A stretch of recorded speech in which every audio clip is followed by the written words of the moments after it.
Well, what was your reaction to Alex's announcement and he's doubled everything and that he played after fighting out the good guy? I think it just goes to show you never know what somebody's actually going through. You wouldn't, until he told us, you wouldn't have been able to tell. He was the same teammate, playing extremely hard. And then, when we were told, it was shocking how quickly something like that can come up. But it seems like he's doing really well, and he's already a really tough guy, really, brave guy. He's been through a lot of things in his own personal life. And so he'll continue to battle, and we're praying for him, and don't know what the future is going to look like, but could be great, could be another challenge, but God's got him right where he needs to be, and I think for Alex that can be comforting. Sean was just saying that you guys have earned the right to play in a game like this weekend at home. How do you approach a game against the reigning division champs, a team that's been in the Super Bowl? What's your approach this week? Same as it is every week. They have a really strong defense.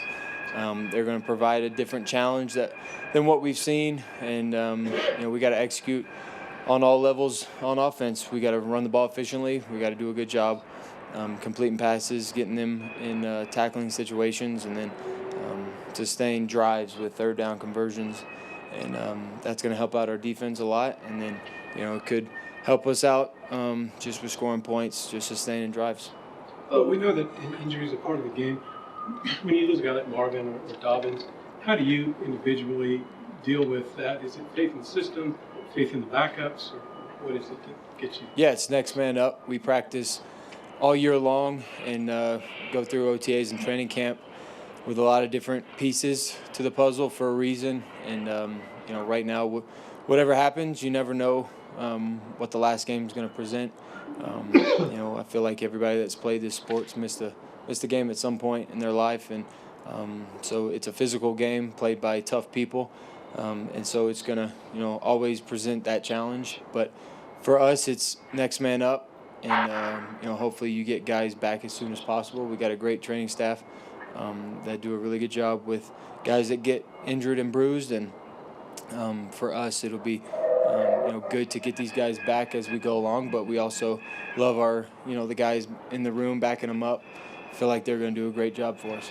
Well, football is obviously the ultimate team sport, but when you have a game like this and a quarterback like they do you relish an opportunity as a competitor to go up against a team and a quarterback like Patrick Mahomes? Yeah, absolutely. It's one of my favorite parts of the NFL. When you look up and you're playing a great player, ones that are going to be Hall of Famers someday. So it's exciting for me. It's exciting for the team as well. But there's a lot of those kind of guys you play each week, and I feel like every week you're going to play somebody that's going to end up making a name for themselves in the long run. So for us, it's just this week, it's our next opponent, and you just got to treat them like the next one, like the next opponent.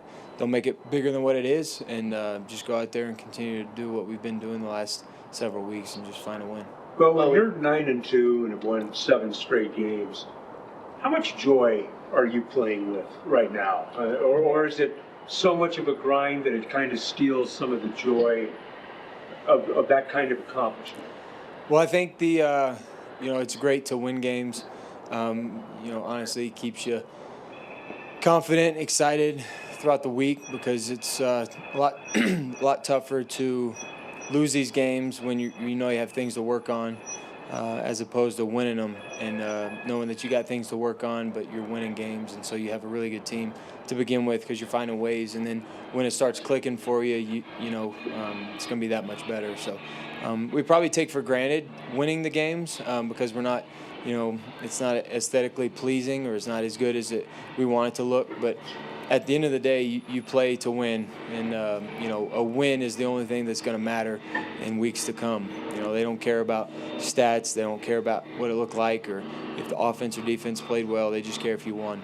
So we just got to find reasons to continue to win, and I do think that when we start playing, with all 3 phases of the game, all 3 playing well, I think it's going to be a lot more fun. Oh, you talked a lot about your ability to avoid sacks. You know, when you look back and kind of self-evaluate over the last few games, is there a line to you of, you know, man, I felt like I did a good job evading pressure here versus maybe I left a play on the field here that, you know, if I had hung in the pocket a little bit longer, like, what's kind of the line in terms of self-evaluation that you balance there?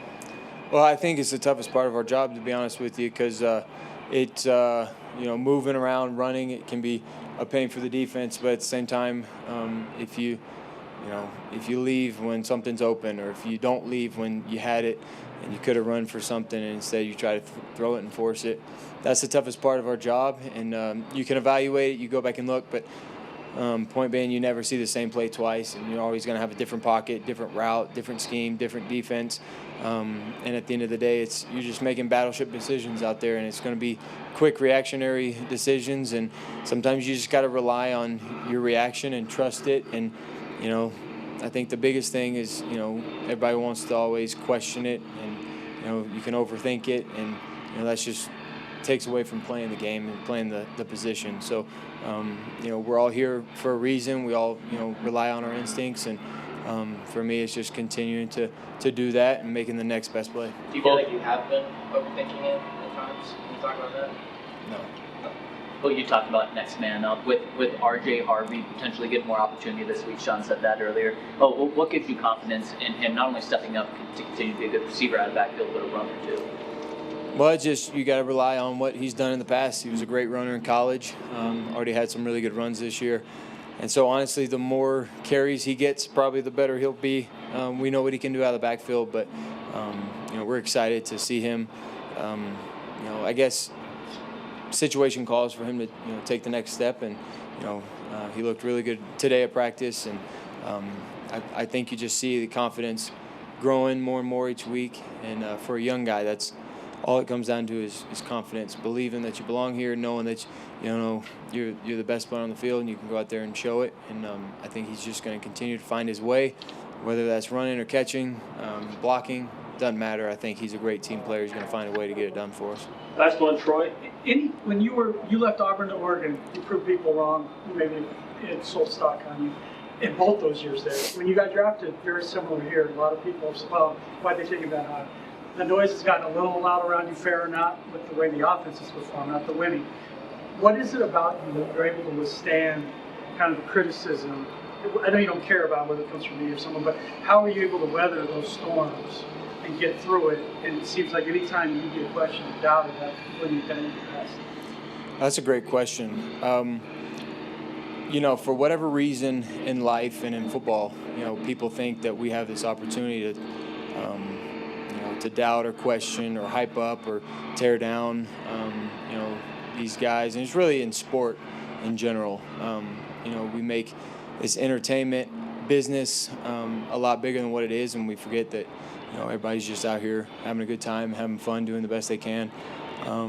But for me, it's quite simple, really. I delete all my social media. I don't even have it. So unless somebody says it to my face, I don't really hear it. And nobody's ever bold enough to say it to your face. So really, I don't get on social media. There was a time to where it was early on in my career at Auburn. We were undefeated. We went to Florida and we lost, and that's when I really actually got to know the bad side of this sport. And it's unfortunate for sure. But at the same time, it's what comes with the territory, and you know, it's also a gift because it allows other people to see how you respond to adversity. And there's a lot of younger kids out there. There's a lot of people who want to be in our shoes. They want to grow up and be, you know, just like us, and you know, hopefully they're better. But you know, it's good for them to see that not everything's pretty, not everything's happy-go-lucky. It definitely doesn't go like you planned. If it was like I planned, I would have won every national championship in college. We would have won the Super Bowl last year, and we'd be undefeated right now. But unfortunately, the other team is trying to do the same thing. So you know, life's not about being fair. You're going to go through ups and downs. You're going to be faced with adversity, and honestly, a lot of people aren't going to like you. And I think the thing that it comes down to, the Bible talks about humility. The Bible talks about not being selfish. And it would be selfish for me to think that, I owe, or I'm owed a certain amount of respect or something else. And it's like, we're all human. We're all going through this battle together. But when the Bible talks about humility, it's all about seeing other people, being a great teammate, being a great role model to other people who are watching. At the end of the day, you just got to do your best. And, the best is good enough for me, and the best is good enough for the Lord. That's all He asks you to do. And so I'm proud to be in this situation. I know it's not easy, but, a lot of things in life worth having aren't easy. And so I can promise you, win a Super Bowl one day, people are going to say the same thing. My dad's won state championships, and he's come off the field, and people are like, "Hey, coach, you think we can run the ball more next year?" And it's like, we just won the state championship. It just so there's always going to be negativity, always going to be people in positions that literally have no idea what it's like, no idea what we're going through. But at the end of the day, it truly is a blessing because you can impact other people through it all.